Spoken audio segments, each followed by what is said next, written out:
Welcome back to Rare Elvis Photos. We're having fun here. We are going to read some more of the Ann-Margret book today. And I'm also going to put a video on a little bit later, some great photos of Elvis. But let's go ahead and read here. We're gonna learn about Ann-Margret together, because there's stuff I don't know, stuff you don't know, and we're gonna learn together and go through her life. And I'm sure she'll share something about Elvis in here as well. We know that. Without further ado, sometimes there's a moment in your early years that haunts you and defines your past, your present, even your future. For me, it was auditioning for what would become my official performing debut, the Morris B. Sox Amateur Hour, a Chicago talent show that struggled to rival Ted Mack's. Now, I was 13, with brown hair, a shaky smile, and a shyness so intense that I had sat paralyzed in the studio, tortured by nerves and fears. My terror had been palpable, visible to all around me, but miraculously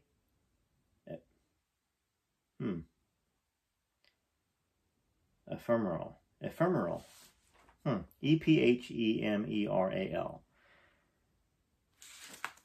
Let's go ahead and do a little lesson here. Ephemeral, maybe? It's probably said a little bit different than that. We gotta know the definition of this. So while we're reading it, we can understand this. Great word, Ann-Margret, by the way. All right. Ephemeral. Okay, I guess I did say it right. It means fragility, change, disappearance, transformation. So miraculously disappeared, basically, her shyness. I mean, I figured that's what it meant, but ephemeral. Okay, weird. I thought I was going to pronounce it wrong. The minute my name had been called, the minute the music started, the other Ann-Margret Olsen had emerged. A prancing, gyrating, uninhibited performer, totally consumed by singing, dancing, and pleasing the audience. As I returned to my seat and savored the applause, I withdrew again and huddled at my mother's side. I can't believe she's the same girl. Turns it off and on, I heard someone say.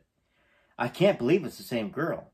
I repeated those words to myself over and over again. I suppose, in a way, there are indeed two Ann-Margrets.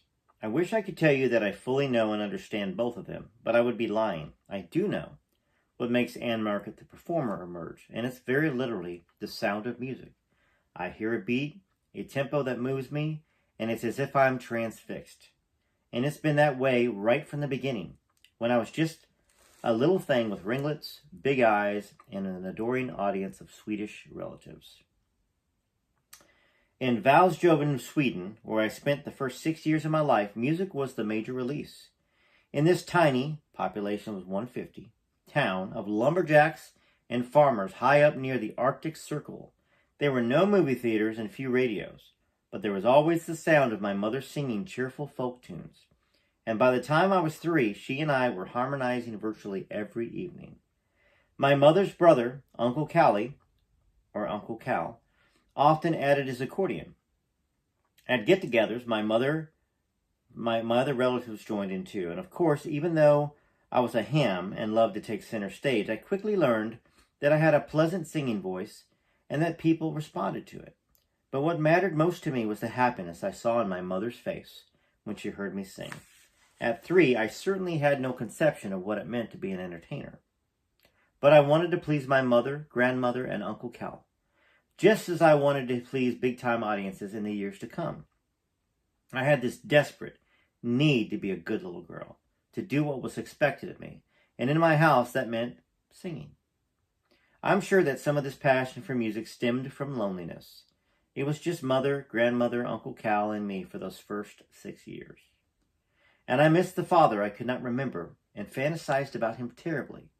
I know mother missed him too, but given her nature and his, this long separation was something that had to be. That's interesting, kind of cryptic. What is it? What's the long separation between the mother and the father? I'm sure we'll find out, but that's something that's piqued my interest. Mother had lived in Balsjoben all of her life and had been baptized Anna Aronson. At 5, she and her 2 younger siblings watched their father, whom I later called Mufa, leave the small village for more lucrative work in a stone quarry in Canada. Now, a back injury forced him to return home 8 years later, but the strain of being incapacitated, as well as the lengthy separation, resulted in his and my grandmother Muma's divorcing. So she called her grandfather Mufa and the grandmother Muma. Did y'all know that? I didn't know that. I guess that's what they call their grandma and grandpa in Sweden. I'm sure this devastated Muma, but she had a Swedish stoicism, a reserve inherited from a people who endured hardships through the dark, severe winters and didn't complain. Probably this was not the most emotionally healthy way to deal with pain, but it was what Muma and my mother had learned from their parents and their parents' lives. Life was hard in the northern part of the world, but you dealt with it. I, too, would learn to grit my teeth, to hide all the disappointments until a time in later years when it would catch up to me and cause real damage. Now, it was the Swede in me. It was just the way that my family functioned. Or dysfunctioned, right? Most of us have some sort of dysfunctional families. Mufa moved into a home across the river, which dysfunctional is actually kind of normal, right? I mean, what is normal? I don't think there is a normal family. We all have somebody in our family or some dynamic that's just out of whack. It's life, right? Being human. Mufa moved into a home across the river that flowed through the center of Valjobin, leaving Muma on her own. Strong and independent, she took a baking course, borrowed money, and built a small 3-room home. Soon, Muma had turned the kitchen and dining room into the village's most popular bakery cafe. Now, at 17, my mother went to work with Muma, and over the years, she developed into an exceptional baker, a talent that escaped the next generation because Ann-Margret couldn't cook. To this day, I'm an utter catastrophe in the kitchen. As I've always said, I don't cook, and I don't care. Soon, Muma's Cafe became a town gathering place, a haven where Valjobin's residents exchanged news about the births, deaths, and marriages. If y'all wondering about how Valjobin is spelled, it's V-A-L-S, so Vals, V-A-L-S, then J-O-B-Y-N, Valjobin. I guess that's how you pronounce it. That's how I'm pronouncing it. There was no real scandal there and no real gossip in the town, where frugal, love-filled wooden houses dotted the rustic hillsides. The church steeple in the neighboring town of Hattegen rose like a moral compass, higher than any other structure. I'm going to put a picture of Valjobin in here, okay? I'm curious. My mom was baptized in that church there. Let me make sure I said that before. The church steeple in the neighboring town of Hattegen rose like a moral compass, higher than any other structure. My mom was baptized in that church, took communion, and was eventually married there, all by the same minister. Now, there were no strangers where I grew up. Everybody knew each other.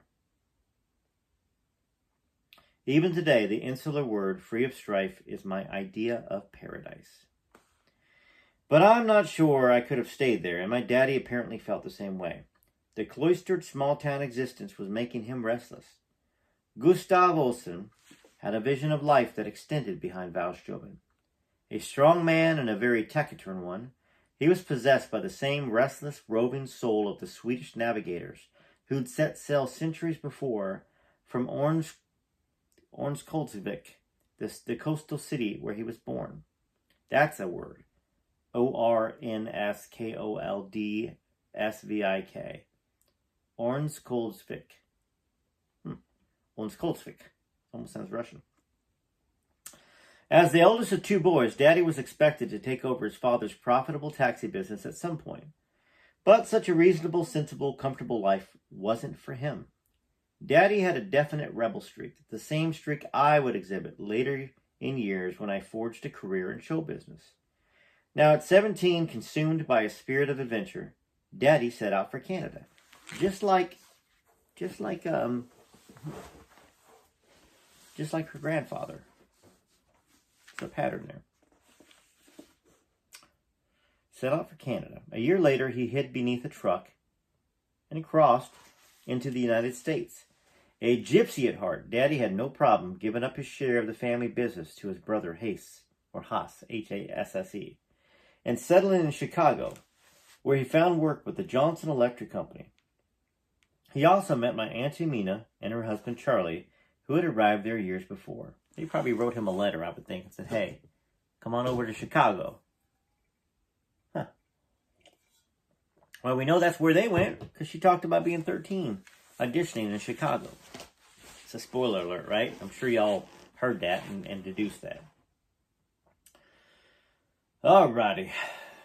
Eventually, Mina and Charlie returned to Valsjoben. A few years later, he went to Chicago and they returned to Valsjoben. A few years later, in 1937, Daddy also returned to Sweden in order to claim a small inheritance his uncle Gustav, a renowned Stockholm surgeon, had left him. One night, deciding to visit Mina and Charlie, he pulled his big black Plymouth in front of a barn where he knew almost everyone in the village had gathered for a dance. Uncle Charlie saw my father and ushered his Swedish friend from Chicago into the barn. Now, Daddy surveyed the crowd, then waved to Auntie Mina. The next dance was the Swedish Hambo, a fast-paced affair that set the barn dance floor a-whirl. Then Daddy noticed that my aunt was standing off to the side talking to a pretty young girl. That's Anna, my uncle said. Anna Aronson. Without waiting, Daddy stepped across the barn floor and asked my mother to dance. She was 19, shy and sheltered.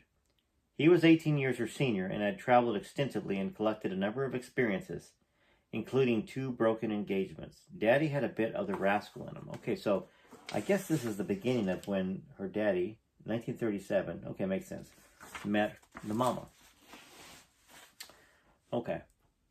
The 2 mismatched Swedes danced the rest of the evening, rarely taking their eyes off each other. At the end of the dance, Daddy strapped her bicycle on top of his car and drove her home. He asked if he could see her again, and Mother replied, well, that's up to you, isn't it? Mother's response said it all. She was practical and matter-of-fact by nature.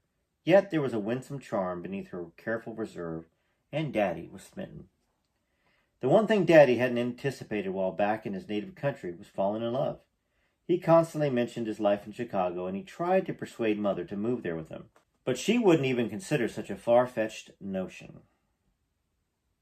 So Daddy canceled his plans and stayed. For once in his life, he was driven by forces he could not control, and this both troubled and intrigued him. Now, every few weeks he drove to Valsjoben. Rather than say he was visiting a new girlfriend, he told his mother that he was going fishing. But she wasn't fooled. One day, as he was about to leave home, his mother called out, next time you go fishing up there, bring the fish home with you. I'd like to meet that special fish. On Mother's 20th birthday, Daddy proposed. The next winter, they were married in a simple family ceremony in Hotagens White Church. Now, after they moved to Stockholm, where Daddy found work doing odd electrical jobs, Stockholm was frightening to Mother, who had never traveled beyond the provincial villages around Valsjoben. I'm sure she was lonely and sad, though she kept it to herself. Within a few months, she was pregnant. They were excited by the idea of parenthood, and if the baby was a boy, he'd be Bo Lennart.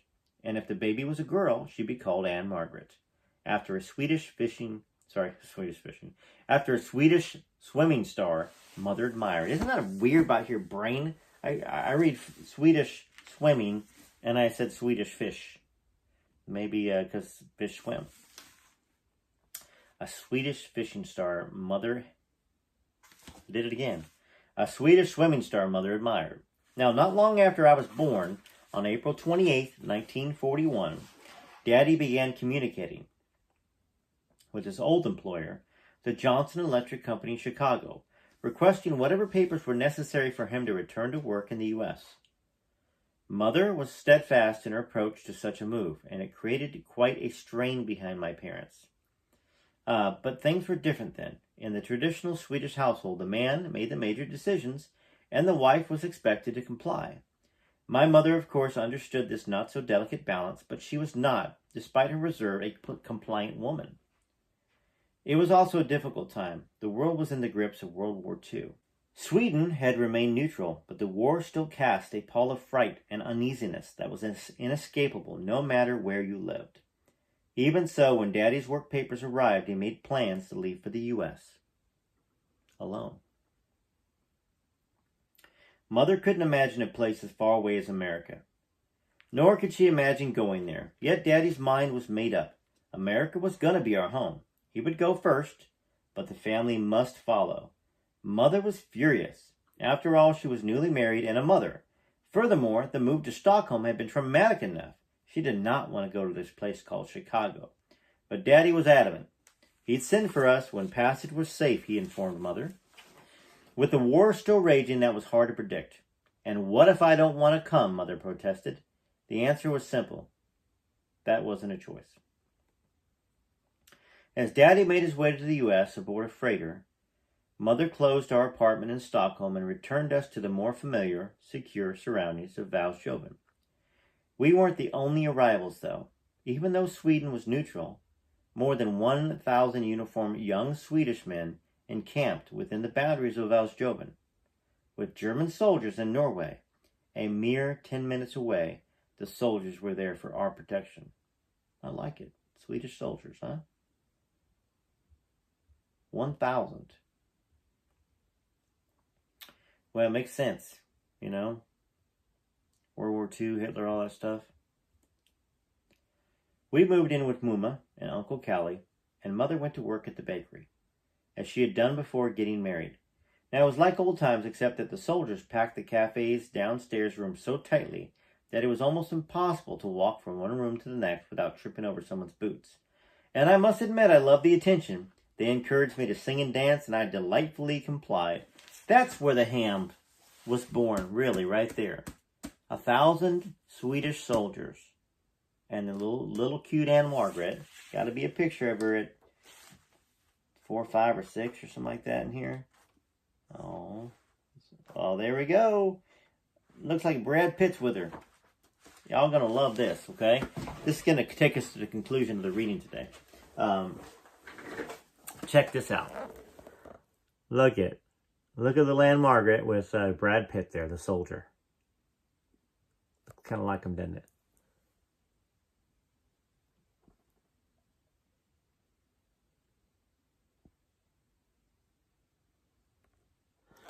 Anywho, age 7 right there.